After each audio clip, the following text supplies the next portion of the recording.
We are back with you. It's In the Village with Ansem and Margie and the South Orange Maple Online Radio Experience. Coming to you every Monday through Friday from 8 to 9:30 p.m. That's 8 to 9:30 p.m. You can reach us here at 973-327-3626.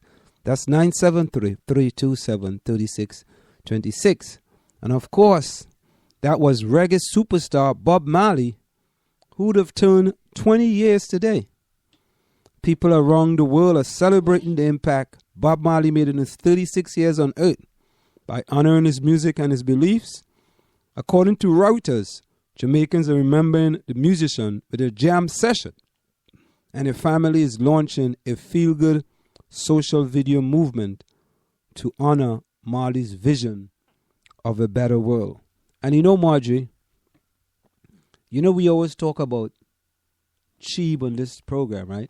Yeah, no, we always talk about it? Yeah, well, I want you to take a quick listen to many years ago what Bob Marley had to say about marijuana. Let's take a listen to Bob Marley. I know you wouldn't be able to understand what he's saying, but I'll wait for you to translate it all. I'm sure you get the gist of what our best deal ever, the Optimum Triple. We didn't want to get that part of it. As we try to get Bob Marley up here talking about marijuana back then. Here we go. The more you accept herbs, the more you accept Rastafari. And you're gonna say, we who accept herb is important, but herb is more important to the people who don't accept it yet, because that is a reality. I mean, it's not selling selling is something that you crave, but you check it in a sense and say, herb is a plant. I mean, herbs are good for everything. Why these people want to do so much good for everyone who call themselves governments and this and that? Why them say you must not use the herb?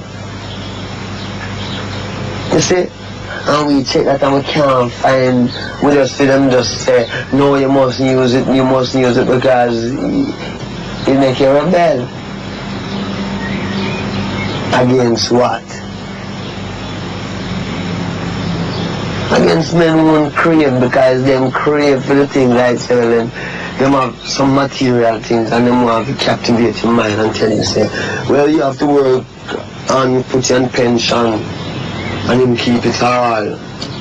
So herb make you look for yourself, and instead of you want to work for the man, you want to be one of the man too. Not in the sense of how he is, but in the sense of why should you have to bow to these things. Okay, now you tell me what he said.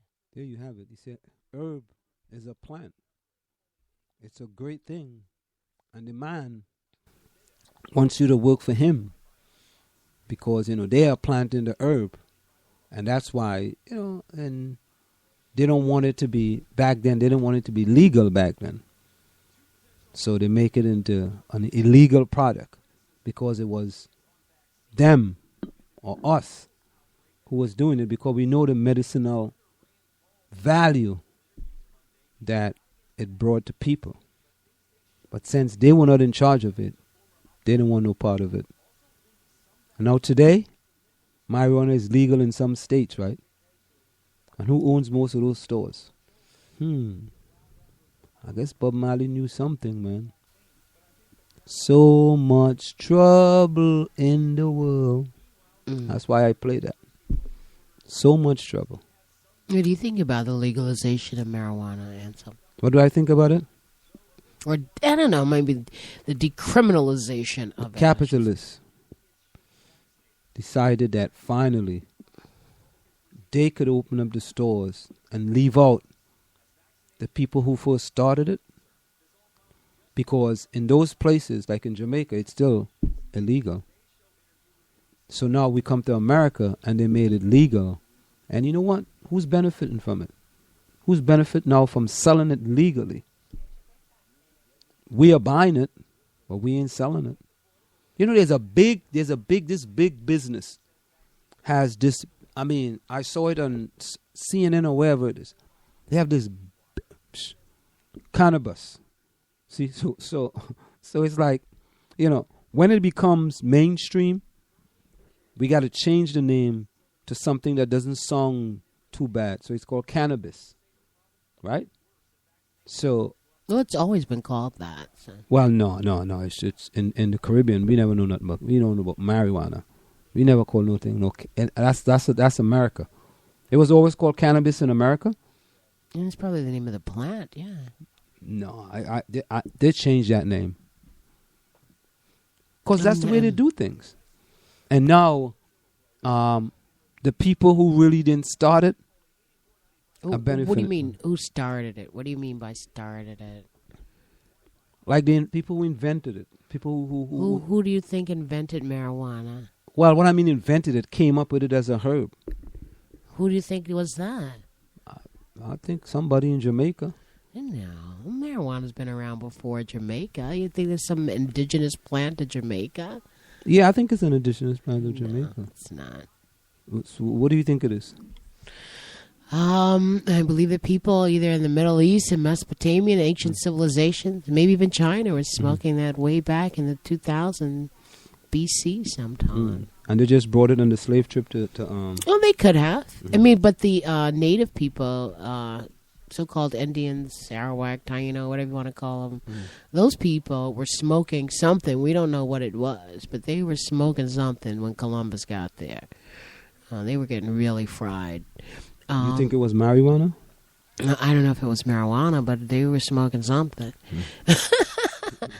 And, you know, it's like cocaine, even though that might have come from South America. You know, it just didn't start out as a, you know, cartel. There are these cocoa leaves or caco or it's only get the cocoa and then you cool the caco and the caco. So there's different types of plants, but marijuana isn't indigenous or created in Jamaica. So here we have it. This is Wikipedia. Cannabis. Cannabis is a genus of flowering plant that includes 3 different species. These species are indigenous to Central and South Asia. Cannabis has long been used for hemp fiber for seeds and seed oils for medicinal purposes and as a recreational drugs. Industrial hemp products are made from cannabis, plant selected to produce an abundance of fiber. To satisfy the UN Narcotics Convention, some cannabis strains have been bred to produce minimum level of, I'm not going to try to pronounce that word, THC. The principal psychoactive constituent responsible for the high associated with it, and which is obtained through the dry flowers of cannabis plants selectively bred to produce high levels of THC and other psychoactive cannabinoids. Various extracts, including hashish and hash oil, are produced from the plant. So, you're absolutely correct. So you know, because Central and South Asia. Right? There you have it. The word cannabis is from Greek, which was originally Scythian or Thracian. Scythian, Thracian, yeah. Yeah. It's related to the Persian canab, the English canvas, and possibly even to the English hemp. In modern Hebrew, is used, or they say, quanabos is used, but there are those who have theorized that it was referred to in antiquity as a component of the biblical anointing oil. Neo-Assyrian and Neo-Babylonian quanabu were used to refer to the plant, meaning a way to produce smoke. So here we have somewhere in Asia and Southern Asia, and then used in the Middle East during the times of antiquity. So it's nothing new. So and it's what's so interesting about it is that kids, like, they think it's something new that, like, they discover. They discovered. Kids act like this is something new that's just, like, new to them, and that they just discovered it or something. I mean, I guess every generation does that because it's their own discovery. But I mean, this has been around forever and ever. I mean, obviously, it's a plant, and people eat plants. And so I guess somebody says, wow, let me eat this. And then they say, like, whoa, look what this is doing to me. And, now who probably started smoking it? It's another story. We don't know that. Jamaicans, right? I wouldn't give that to Jamaicans. Why would you, I think that the Jamaican part of it Rastafari is that, this plant, every place a plant is grown, depending on the soil that it's grown, is going to yield a different level of THC or potency. So, the same seed taken to Jamaica or taken to California or Mexico or somewhere in Africa in some tropical area, or even if it's hydroponically grown in someone's house, there's going to be a different strain. I mean, think about it. I mean, I wouldn't mind opening a cannabis store if it's legal in New Jersey in the Maplewood Village. Well, the legalization of it, this is the medicinal legalization of it. It's not just open. I mean, it's not Colorado where you could just go buy it. But there are other states where it's legal. I think it's legal here for a medicinal reason. But the president, our dear, dear president, doesn't believe it should be legal. But it's not about the legalization of it. It's the decriminalizing of it. As we were talking today, and I was talking to these students about drugs, because we were talking about the opium war. You don't even know about the opium war in China, where the British East India Company, tried to force trade, for lack of better words, with China. And the Chinese said, no, you have nothing that we want. And so because the Chinese refuse, I'll sell you tea, and the British East India Company, the same corporation, the same one of the first nasty multinational corporations, the first one that started, brought the tea to the Boston Harbor, which the colonists threw overboard. The same corporation started bringing opium into China. And so now many Chinese people are getting hooked on this. The Chinese government said, you got to stop bringing this drug in. A corporation brought the drug in. And then the company said, no, we're not. So the Chinese government or officials got on board these boats and threw the opium into the sea. And then the British government declared war on China. The government declared war on China because a corporation was bringing a British corporation? A British corporation was bringing drugs in. The capitalists? The capitalism again. So I asked my students, I was like, would you go fight for a corporation?